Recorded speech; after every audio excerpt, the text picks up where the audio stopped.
부동산 간단 부간유. 안녕하세요. 매일 부동산 간단 뉴스 부간유입니다. 12억 이하 아파트, 오피스텔 다시 뜬다. 대출 규제에 몰리는 수요. 6월 27일 부동산 대책, 가계대출 관리 방안 발표 이후 12억 원 이하 중저가 아파트와 오피스텔의 수요가 집중되고 있습니다.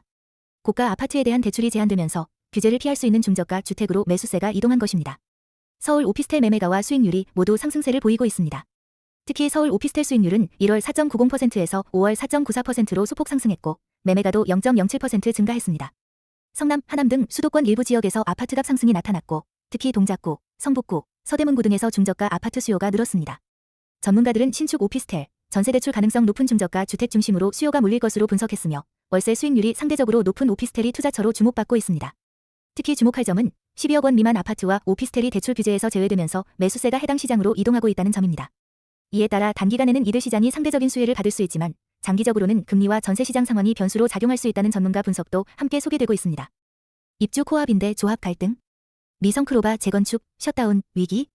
서울 송파구 잠실동 미성크로바 재건축 조합이 조합장 해임을 위한 임시총회를 19일에 개최할 예정입니다. 이는 연말 입주를 앞두고 조합 내부에서 갈등이 심화되고 있음을 보여줍니다. 조합 측 일부는 설계 변경이나 사업 추진 방식 등을 이유로 해임을 주장하고 있으며 사업 지연과 공사 중단 가능성까지 제기되고 있습니다. 만약 조합장 해임으로 인해 조합원 구성 재정비 및 승인 절차가 다시 필요해질 경우 최소 6개월 이상 지연이 불가피할 수 있다는 우려가 나옵니다. 공정률이 이미 80%를 넘긴 상황에서 공사 중단이 현실화되면 일반 분양자나 협력업체에도 피해가 확산될 수 있음을 전문가들이 경고하고 있습니다. 특히 설계 변경에 따른 추가 분담금 부담 문제로 조합원들의 불만이 커지고 있으며 6개월 지연 시 조합원 2억 원 이상 추가 비용 발생이 예상된다는 분석도 함께 나왔습니다. 가장 중요한 포인트는 공사 막바지에 조합 내 갈등으로 인해 해임과 사업 지연 가능성이 커졌다는 점입니다.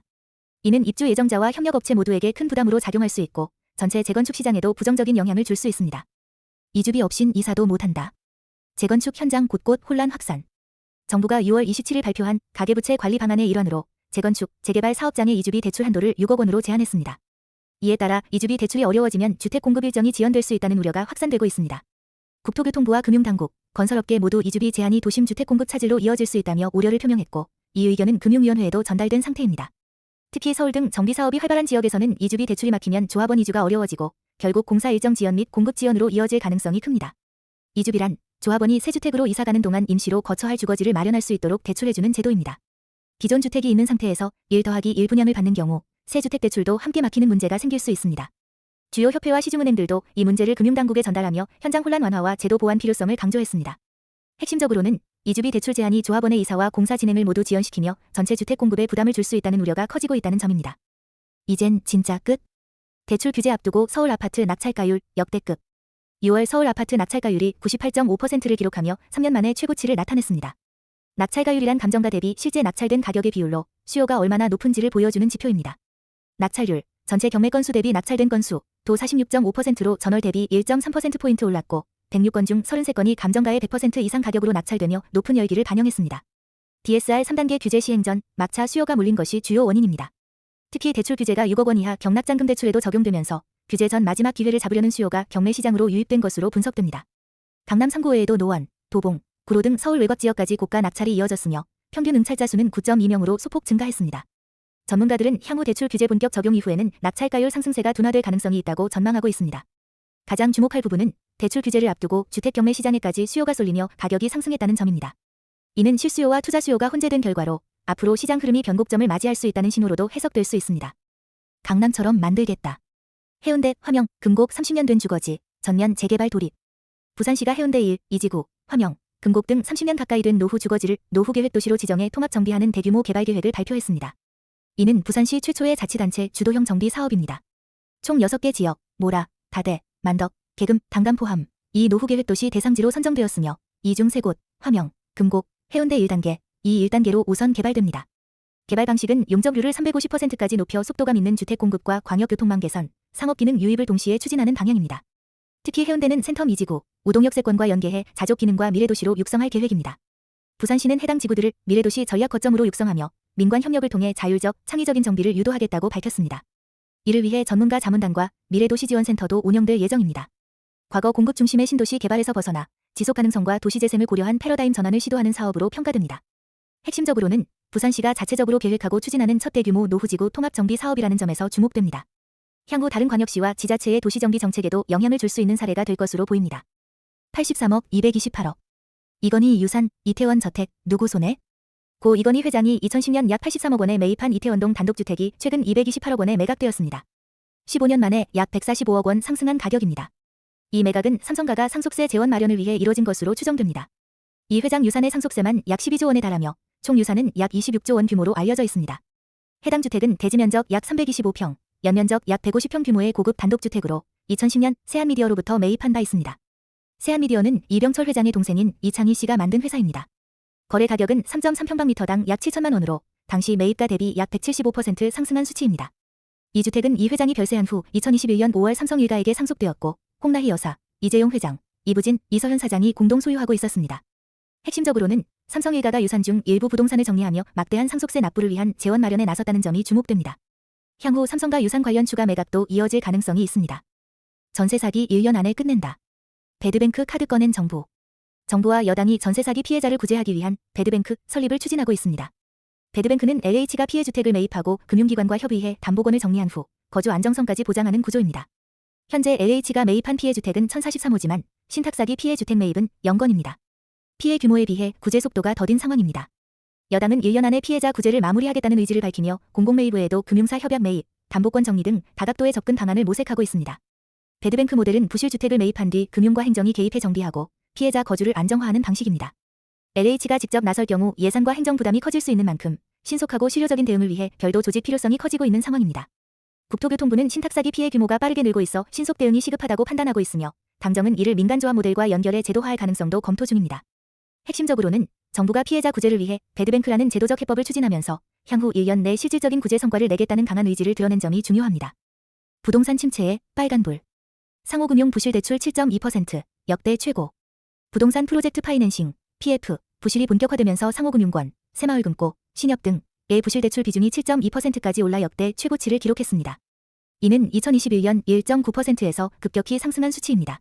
부실대출 중 절반 이상, 52%이 새마을금고에서 발생했으며 전체 PF 부실채권 규모는 11조 3천억 원에 달합니다. 정부는 이를 해결하기 위해 새마을금고 중앙회 산하의 부실자산 정리 전담회사 MGAMC를 설립했습니다. 새마을금고의 연체율은 1년 새 6조 원 이상 증가했으며 현재 부실채권 총액은 17조 원 수준입니다. 정부는 올해 안에 약 3조 원 규모의 부실채권을 정리할 계획입니다. IBK 기업은행도 지인 친인척 명의 대출 등 문제를 막기 위해 여신문화 개선팀을 신설했습니다. 내부 통제 강화와 신속한 사례 조사 등을 위한 조직입니다. 이번 상황은 공공기관, 금융기관이 PF 리스크를 심각하게 인식하고 구조적 대응에 나섰다는 점에서 의미가 있으며 향후 PF 대출 심사 기준이 더욱 강화될 가능성이 있습니다. 핵심적으로는 부동산 경기 침체가 중소금융기관의 건전성에 직접적인 충격을 주고 있고 이에 대응하기 위한 구조조정이 본격화되고 있다는 점이 중요합니다. 아파트가 호텔처럼. 국내 첫 리조트형 단지가 선정된 이유는 제29회 살기 좋은 아파트 종합대상에 신검단 로열파크시티, DK아시아가 선정되었습니다. 이 단지는 국내 최초 리조트 특별시를 표방하며 고급 커뮤니티, 호텔급 조경, 문화시설 등을 갖춘 것이 특징입니다. 해당 단지는 총 1,500가구, 동간거리 97m, 6성급 호텔을 연상시키는 커뮤니티, 분수, 정원, 영화관 등 풍부한 생활 인프라로 주거 혁신을 이뤘다는 평가를 받았습니다. 대상 수상 단지는 GS건설의 철산자이 더 헤리티지, 도심형 주택 부문은 LH, 산울마을이 수상했습니다. 각 부문별 수상업체와 단지들도 함께 소개되었습니다. 심사 기준은 주거 혁신, 입주민 만족도, 설계 품질, 지속 가능성, 교통과 커뮤니티 인프라 등이며 전문가와 시민 심사단의 평가가 반영되었습니다. 이번 대회는 전국 23개 부문에서 총 45개 단지가 수상하였고 단순한 주거 공간을 넘어 삶의 질을 고려한 단지가 높은 평가를 받았습니다. 핵심적으로는 아파트가 단순한 거주 공간을 넘어 복합 커뮤니티, 리조트형 생활 공간으로 진화하고 있으며 주거 트렌드가 급변하고 있다는 점이 주요 메시지입니다. 대출 규제 피해 막차 청약. OTL 폴의 688대 1, 광클, 왜? 6. 27 대출 규제 시행 하루 전 분양 공고를 낸 OTL 폴에가 1순위 청약에서 무려 688.1대 1의 경쟁률을 기록했습니다. 총 40가구 모집에 27,525명이 몰렸습니다. 이 단지는 6. 27 대출 규제가 적용되지 않아 실수요자와 투자자 모두 몰린 것으로 분석되며 서울 성동구 성수동 입지와 상대적 분양가 메리트도 인기 요인으로 작용했습니다. 같은 날 청약을 받은 서울 영등포구, 리버센트 푸르지오 위브도 평균 경쟁률 191.3대 1을 기록하며 높은 인기를 보였습니다. 이 역시 대출 규제 적용 직전 청약이라는 점이 영향을 미쳤습니다. OTL 폴에는 전용 84평방미터 분양가가 약 7억 원 수준으로 시세 대비 10억 원 이상 저렴하다는 평가를 받았으며 2027년 7월 입주 예정입니다. 한편 금호건설이 경기 남양주 왕숙 공공주택지구 민간 참여 공공주택 사업을 수주했습니다. 약 5,986억 원 규모의 대형 사업으로 LH가 토지를 제공하고 민간이 주택을 건설, 분양하는 구조입니다. 핵심적으로는 대출 규제 유예 시점을 활용한 분양 단지들이 엄청난 청약 열기를 보였으며 이는 향후 공급 시장에도 일정 부분 영향을 줄 수 있다는 점입니다. 집 사려다 분쟁에 갇혔다. 전국 187곳 지역주택조합 혼란 속으로. 전국 618개 지역주택조합 중 187곳, 약 30%에서 심각한 분쟁 발생이 확인되었습니다. 조합원 자격 부실, 환불 지연, 사업 지연, 불투명한 정보 공개 등이 주요 문제로 지적되고 있습니다. 분쟁 유형별로 보면 조합 설립 인가 후 착공 전 단계에서 분쟁이 가장 많이 발생했으며 무자격 조합원 모집이나 탈퇴, 환불 문제, 시공사 변경 등이 복합적으로 얽혀 있습니다. 특히 서울 63곳 중 43곳, 경기 118곳 중 32곳, 광주 62곳 중 23곳 등 수도권과 일부 광역시에서 분쟁 비율이 높게 나타났습니다. 실제로 조합원 중 절반 이상이 착공도 전에 환불 요청을 하고 있는 사례도 확인됐습니다. 국토교통부는 조사 결과를 토대로 특별점검을 실시하고 제도 개선 방안을 마련할 계획입니다. 조합 사업의 투명성을 확보하고 분쟁 방지를 위한 입법도 추진될 가능성이 있습니다.